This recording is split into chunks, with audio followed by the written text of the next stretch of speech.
After playing Space Invaders, I believe its success at the time stemmed from its simplicity and ease of understanding.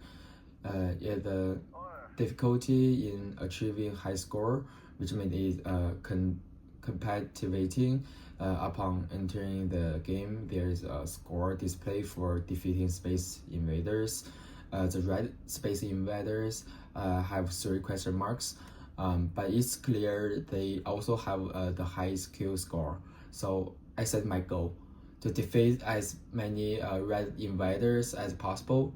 In my first playthrough, it was obvious that I needed to defeat all the space invaders to advance to the next level.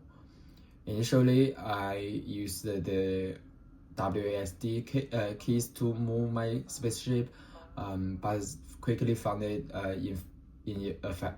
effective. So I switched to the number keys for movement.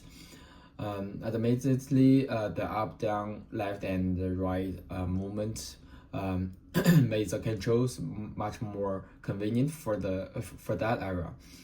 As the game progressed, I discovered that I could not only attack the invaders but also accidentally damage my own base.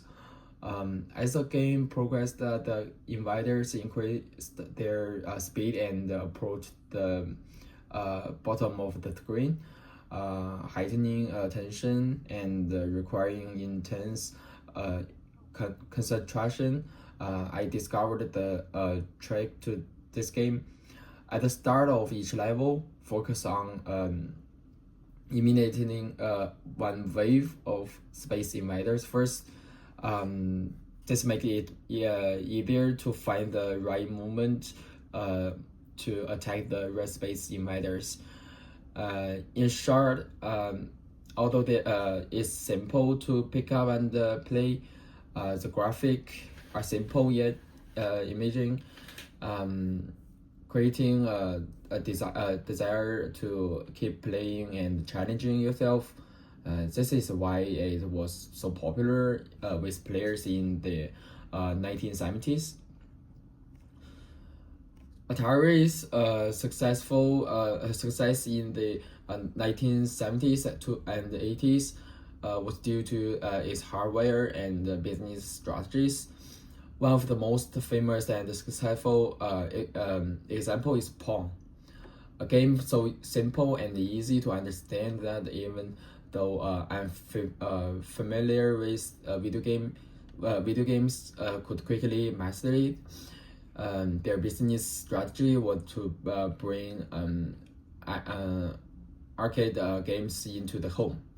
A typical example discussed in class was the Atari 2600 home version of Space Invaders. This was one of earliest successful example of arcade games ported to home consoles.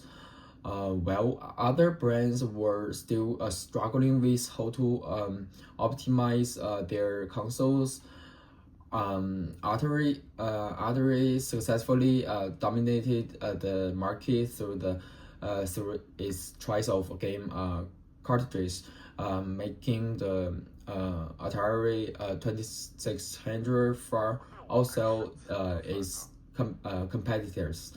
Not only Pong, but many of Atari's games were simple and easy and to understand, and their high brand recognition and advertising made them dominant in the game market at the time.